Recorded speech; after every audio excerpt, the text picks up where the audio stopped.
Dear students, we were discussing with chapter 2, cell clusters. Today we shall learn about animal tissues or different kinds of animal tissues, and also we shall learn about meristematic tissues in plants. So let us move on to the first topic, animal tissues. So in last class we already studied about tissues. So what are tissues? Tissues are groups of cells that have same origin and have a specific function. Specific function means same function. So tissues are groups of cells that have a same origin and have same function. So different kinds of tissues are there in multicellular organisms including plants and animals. So today we are discussing about the different kinds of tissues in animals, and in next class we will learn about the different kinds of tissues in plants. So let us see which are the different kinds of tissues in animals. So the first one is epithelial tissue. This epithelial tissue protects and covers our body. So our skin is an epithelial tissue. So how our skin protects our body?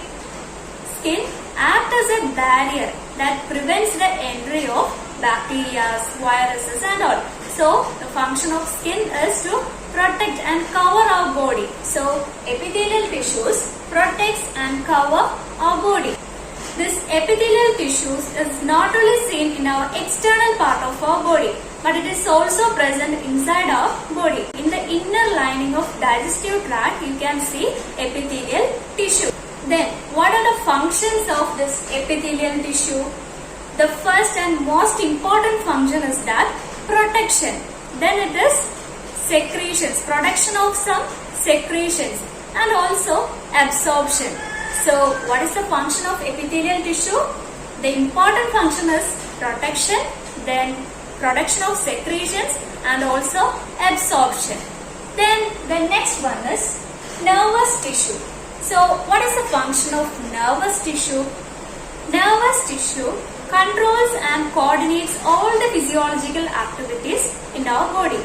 So nervous tissue controls and coordinates all the physiological activities in our body. Then this nervous tissues helps us to respond to the changes that happens outside our body and also inside our body. So I'll tell you an example to understand this.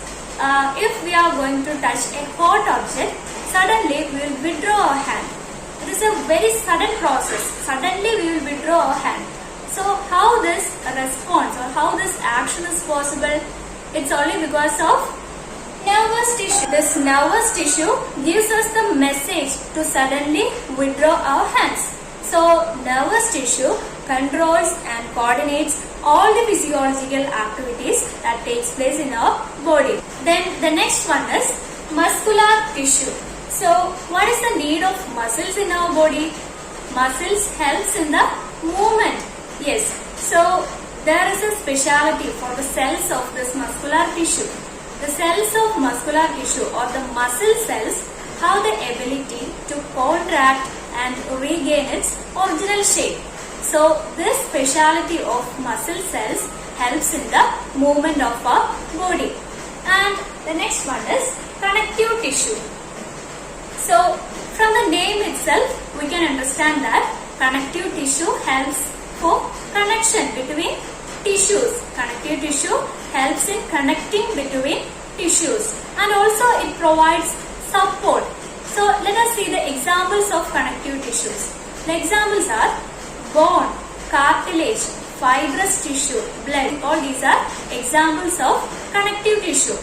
And what is the function of bone and cartilage? What is the function of bone in our body?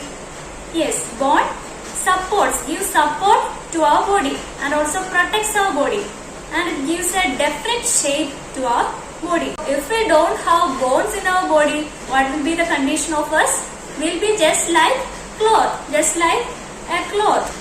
If there is no bone, we will not able to stand properly. Then fibrous tissue that connects between tissues, that helps in connection between tissues. And then it is blood. We know that the function of blood is conduction of materials. It transports respiratory gases and also It helps for transportation of nutrients. Now we shall discuss about meristematic tissues. So children, on my 5th birthday, my father gifted me a small sapling of a mango tree. Then I planted it on that day itself. Then I take care of it for years after years. I take care of that tree, and now it is a very big mango tree. Yesterday I went near that mango tree and I compare my height with the height of that mango tree. So what is the condition now? It is much and much taller than me. So why these plants are growing like this? Actually it is younger than me, 5 years younger than me. But now it is much taller than me. What is the reason for that? Why we human beings are not growing like trees or plants? What may be the reason? So you just imagine, if we human beings are growing just like trees, just like a coconut tree, or if we have the height of a coconut tree, what will be the condition? It will be funny, isn't it? So why we are not growing like trees? Do you know what is the secret behind the height of plants and trees? The secret is that the plants have a specialized cell called meristematic cells, which are present in the tip of stem and roots. So these meristematic cells undergo rapid division. It undergo continuous division, and this results in the growth of plants. So I already told you that the meristematic cells are seen at the tip of stem and roots. So when these meristematic cells get matured, it gets transformed into other kind of cells present in plant body. So what is the difference of meristematic cells and mature cells? Let us find out. Now look at this diagram. Here you can see this is a meristematic cell and this is a mature cell. Let us find out the difference between a meristematic cell and a mature cell. So first let us look on the nucleus. Here you can see this is the nucleus of meristematic cell and here it is the nucleus of mature cell. So what is the difference in size? You can see the nucleus of meristematic cell is larger than the nucleus of mature cell. Then what about cytoplasm? Here you can see more quantity of cytoplasm. While comparing with mature cell, you can see more quantity of cytoplasm in meristematic cell. Then what about the cell wall? The cell wall in mature cell is thicker and the cell wall in meristematic cell is thinner. So what are the differences? The nucleus of meristematic cell is larger than the nucleus of mature cell. Then cytoplasm. More quantity of cytoplasm is present in meristematic cell but less quantity of cytoplasm is present in mature cell. Then about cell wall. The cell wall of meristematic cell is thin and the cell wall of mature cell is thick.